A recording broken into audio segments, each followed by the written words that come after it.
Beleza, então, vamos a mais uma aula agora do nosso curso de sólidos. A gente estava falando de espalhamento de nêutrons e agora vamos falar o caso, então, que seria o caso 3. A gente já viu o caso de espalhamento elástico, o espalhamento por um fônon e o espalhamento por dois fônons. Bom, os nêutrons podem absorver dois fônons ou pode gerar dois fônons, né? Ou seja, emitir dois fônons, é a linguagem que a gente fala, mas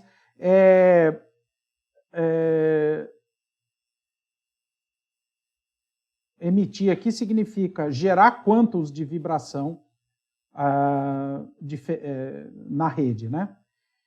E também pode absorver um de uma certa intensidade e produzir o outro de uma energia diferente, né?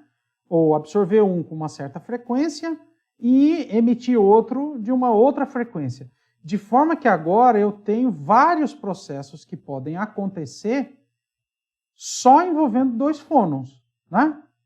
Então, se a gente pega o caso da absorção de dois fônons, então, a lei de conservação, como é que vai ficar? E aqui eu vou imaginar que eu estou absorvendo dois fônons que pode ter, inclusive, frequências diferentes, ou energias diferentes, né? Quantos de vibração diferentes.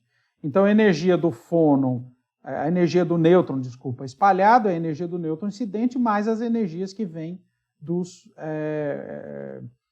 fônons da rede. E a lei de conservação de momento, então, similar, né? Se eu tenho a absorção desse fônon, então eu tenho que acrescentar o momento do primeiro fônon mais o momento do segundo fônon, e aqui a invariância pelo vetor da rede recíproca. Né? Se a gente isola K', né, para a gente tentar fazer aquela substituição, aquela análise, né? Se a gente tenta escrever tudo em função de um número menor de parâmetros, usa essa relação aqui para isolar, por exemplo, K' e substituir em cima. Então a gente teria a energia final, a energia de HωsK mais o ωs, e aqui agora, por conta da lei de conservação de momento, o próximo fônon envolvido, que seria o K', na verdade ele tem que ter esse momento, P' menos P sobre H cortado menos K. Né? Então, na absorção de dois fônons, a gente tem essa relação. E a gente pode repetir a discussão anterior agora para o caso de cada valor possível de K. Né? Então, além agora de eu ter não só a direção do nêutron incidente, a direção do nêutron espalhado, né? E a diferença de energia, eu tenho também todos os possíveis vetores K da rede recíproca, né? Que gerariam fônons que satisfazem essas condições, né? Porém, a gente sabe que o K pode ser variado continuamente dentro da primeira zona de Brillouin. Né? Então, esse K aqui, na verdade, dentro da primeira zona de Brillouin, pode ter um valor qualquer. Então, para cada um deles, haverá um valor, ou às vezes vários valores de energias dos nêutrons espalhados, que vão satisfazer essas condições. Então, o resultado, se a gente pega só o caso da absorção de dois fônons, nós vamos ver que já vai gerar uma distribuição contínua de energias, né? E não mais um único valor possível, né? Como a gente falou. Essa discussão pode ser repetida, então, para os outros dois casos de processos de dois fônons. Então, se eu pegar, ao invés do caso da absorção de dois fônons, eu pego o caso da criação de dois fônons, ou absorção de um e criação de um outro, todos eles vão conduzir a relações desse tipo, e o que vai mudar aqui é se aqui é P' menos P ou mais P, e aqui é menos ou mais, né? Muda os sinais aqui, mas a relação é muito parecida. De forma que essa mesma ideia geral vai acontecer para os três tipos de processos principais envolvendo dois fônons. Né? A conclusão geral é que, então, do espalhamento de nêutrons espalhamento elástico dá informação estrutural, né, sobre a estrutura cristalina do material. O espalhamento inelástico de um fônon As leis de conservação indicam valores discretos e permite a gente mapear, então, de forma mais fácil, né, a lei de dispersão dos fônons.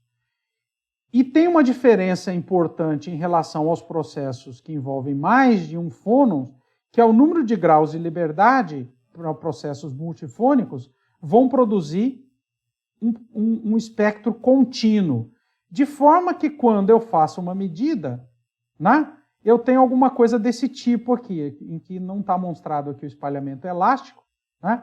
Aqui está mostrando só a diferença. O espalhamento elástico estaria exatamente aqui na energia igual a zero, né? Que é E' igual a E.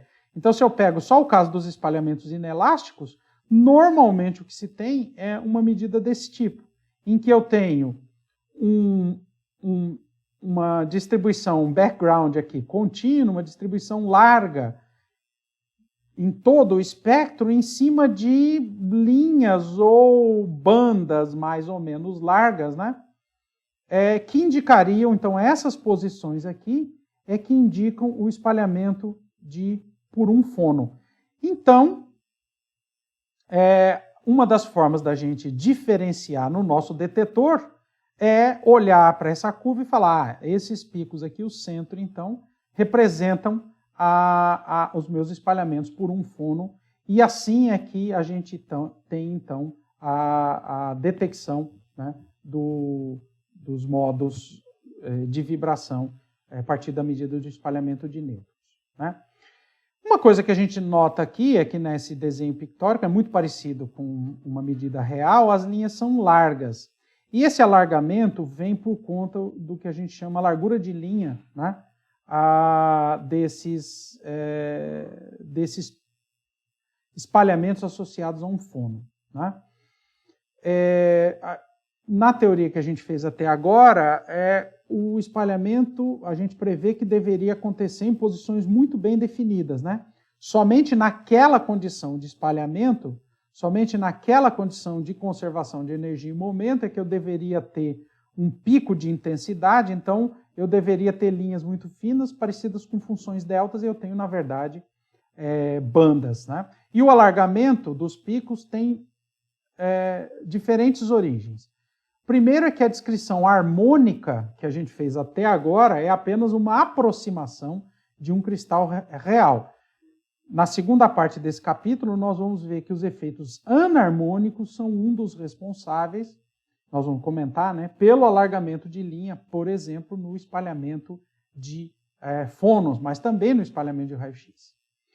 Então, mesmo se os estados estacionários da aproximação harmônica fossem boas aproximações, se o cristal está em um determinado estado, num determinado instante, a evolução temporal faria aparecer uma mistura de estados. Então, esse é um processo de alargamento de linhas muito comum e que é um resultado do comportamento quântico, né? Agora, quando os estados estacionários são ainda bons, pode-se considerar que o decaimento desses estados é lento, de forma que ainda é possível considerar a descrição em termos de fônons, né?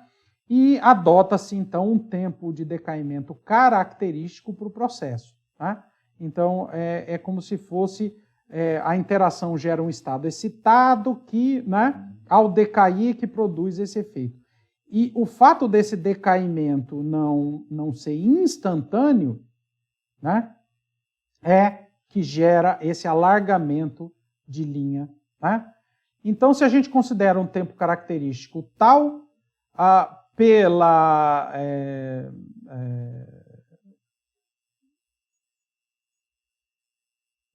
como é que fala isso? Por uma coisa, relação, olha, perdi a palavra, por uma relação similar ao princípio da incerteza, mas que na verdade a gente sabe que está relacionado com a evolução temporal, né, do processo de interação, né, a incerteza na energia seria da ordem de H cortado sobre tal. Os picos, então, serão alargados dessa ordem de grandeza e, na verdade, o alargamento é usado para medir o tempo característico, então, de cada uma dos processos de espalhamento que acontecem por nêutrons. Tá? Bom, o próximo item, então, espalhamento de raio-x. Eu vou encerrar essa aula por aqui. Então, até a próxima, pessoal.